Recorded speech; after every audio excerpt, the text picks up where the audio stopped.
Están os concellos infrafinanciados? As administracións locais queixanse de que están pasando momentos malos. Hoxe convidamos aos estudios da cadena COPE en Galicia o presidente da FEGAM, da Federación Galega de Municipios e Provincias, e tamén alcalde de Vilagarcía de Arousa, Alberto Varela. Bos días. Bos días, encantado de estar con vos. Igualmente, por suposto, de recibilo. Bueno, póñanos un exemplo que nos faga idea do afogados que poden estar os municipios en Galicia hoxe en día. Ben, podería poñer moitísimos exemplos de cal é a situación dos concellos desa infrafinanciación ou esa asunción de competencias que non nos corresponde, pero creo que algo moi gráfico e que pode entender todo o mundo é o exemplo do que nos afoga o Servicio de Axuda no Fogar. Calquera pode entender que un concello pequeno, que ten un orzamento de 4 ou 5 millóns de euros, non é sostible que teña que dedicar 1 millón solamente a ese servicio, ao que lle corresponde a xestión, pero non a financiación. Eso vai asumándose a moitas máis cousas que estamos asumindo.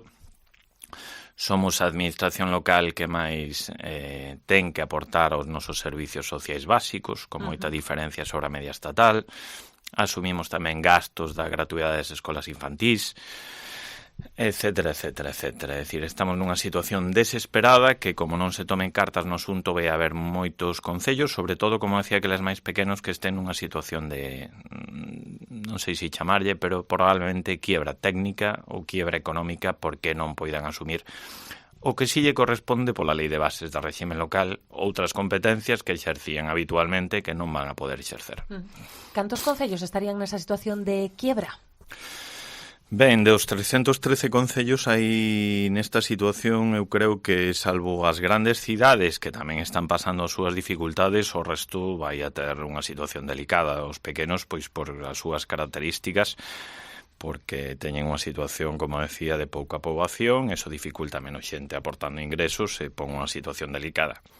Pero é que tamén os concellos entre 20 e 50 estamos en terra de nadie, por un concello como o meu de Vilagarcía, por exemplo, ou outros concellos, esos 20 máis ou menos en Galicia que podemos ter entre 20 e 50, tamén estamos nunha situación moi afogada. Levamos tempo dicindo dúas cousas: que temos que darlle unha volta á financiación que recibimos tanto do Estado como da Xunta de Galicia, porque eu dixen tamén en moitas ocasións, falamos da Constitución en moitísimas ocasións, pero nos olvidamos que na Constitución establece moi claramente que os concellos se teñen que financiar cos seus propios recursos, é dicir, cos tributos que pagamos todos, pero con aportación de fondos do Estado e das comunidades autónomas, non de un ou de outro, dos dous, porque outro día escoitaba ao conselleiro responsable da política ou das administracións locais dicindo que nos botan unha man, pero que o responsable de financiar aos concellos é o Estado. Non é así. É a Constitución que establece que teñen que ser as dúas administracións, e por eso estamos pedindo ás dúas administracións que se senten con nós, cos concellos, coas federacións nacionais ou coas federacións autonómicas, a darlle unha volta á financiación que estamos recibindo. Como se lle daría esa volta? Como se poden aumentar eses ingresos ou esas transferencias que reciben os concellos? Ben, primeiro, habería varias fórmulas. Evidentemente, isto non vai a ser unha cuestión que vayamos a resolver aquí nun momentiño, pero a comunidade autónoma, por exemplo, participan dunha serie de tributos que ingresa o Estado, no que os concellos apenas temos ningún tipo de participación. Podo poñer exemplos, cando pagamos o recibo da luz, todo se paga un imposto, ese imposto directamente vai íntegramente ás comunidades autónomas, e os concellos non levan parte dese tributo. Tamén, por suposto, que non teñamos que estar mendigando, se me permite a expresión ano tras ano, unha mellor financiación. Pois eu podo poñer o noso exemplo de Galicia, a Federación Galega, o seu interlocutor é a Xunta de Galicia, ano tras ano temos que estar peleando para ver se aumenta o Fondo de Cooperación Local, que leva conxelado para todos para a parte que recibimos todos os últimos 15 anos, e non debe ser así. Debemos contar con que ano tras ano se suba, e se suba por igual para todos. Todas esas cousas permitirían ter unha mellor situación para as administracións locais, e ademais que nos fixéramos os nosos orzamentos e os nosos presupostos de inversións ao longo do ano con un maior sentido, porque saibamos con que financiación vamos a contar.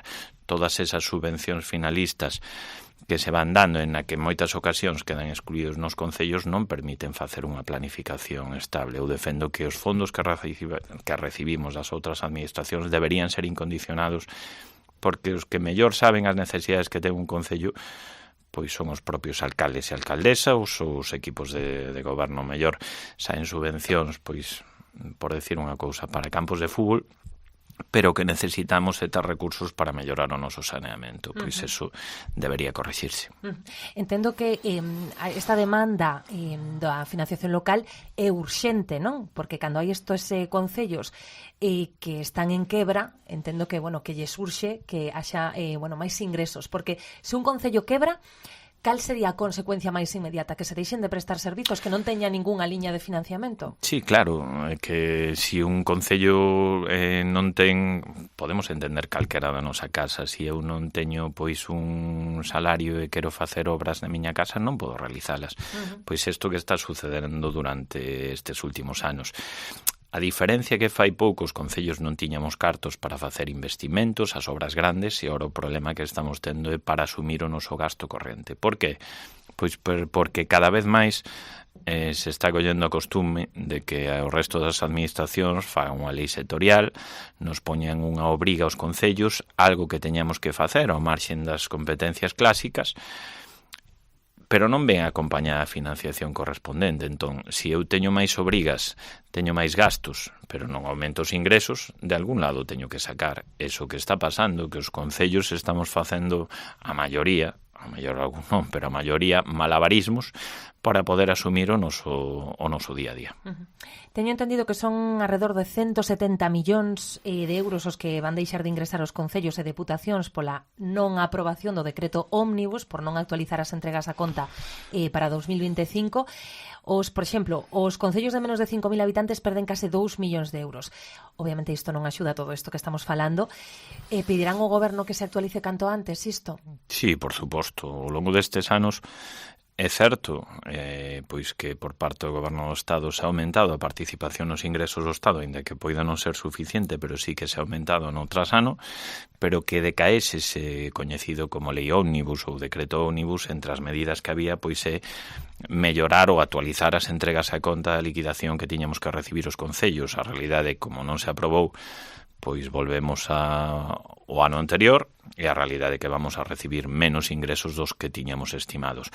Eu estou convencido que o Goberno do Estado, pois, porque sería ir nunha liña diferente ao que fixo estes anos, que vai a traballar para que isto se poida aprobar o antes posible.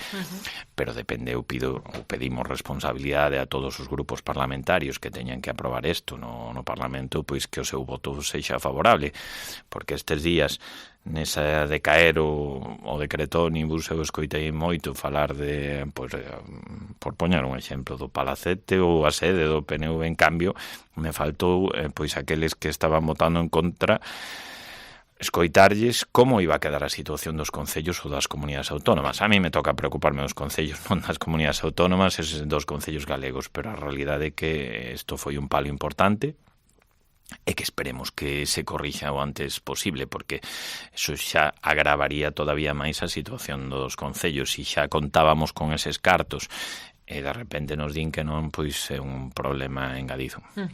Última cuestión, lixo, a suba do canon de Sogama podese suavizar este ano se aumentan as taxas de reciclaxe, por exemplo.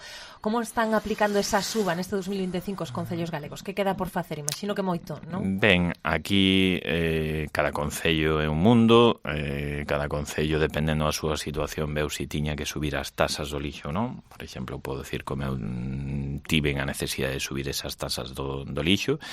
Se falou moito, pois eu creo que son polémicas que deberían evitarse, na que quen era o culpable do que estaba dicindo Europa, de si era necesario pois ese imposto estatal e que eso provocaba a subida do canon, botándose esa culpa durante moitísimo tempo, dicindo que era un imposto estatal, cando a realidade despois é que era recaudado pola comunidade autónoma. Eu creo que é momento de deixarse de liortas, que é momento de traballar, e que se nos están dicindo, pois hoxe saía nos medios de comunicación que se nos está dicindo que somos a comunidade autónoma, creo que despois de Ceuta e Melilla, que estamos a cola en xestión de residuos, creo que tampouco é a solución decir que os culpables somos os concellos, porque ao final, pois ao lixo tiramos todos os cidadáns.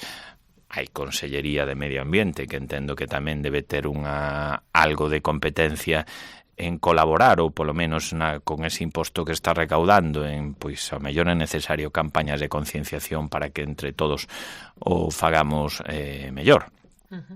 Se vai avanzando, pero nos queda moito percorrido por realizar, pero bueno, eu creo que, como decía, que esas polémicas de ti eres o responsable, non, eu creo que nos temos que traballar todos, si é necesario, pois o que está pedindo Europa de o que máis xenera, pois ten que pagar máis para tratar de que todos o fagamos un poquinho mellor.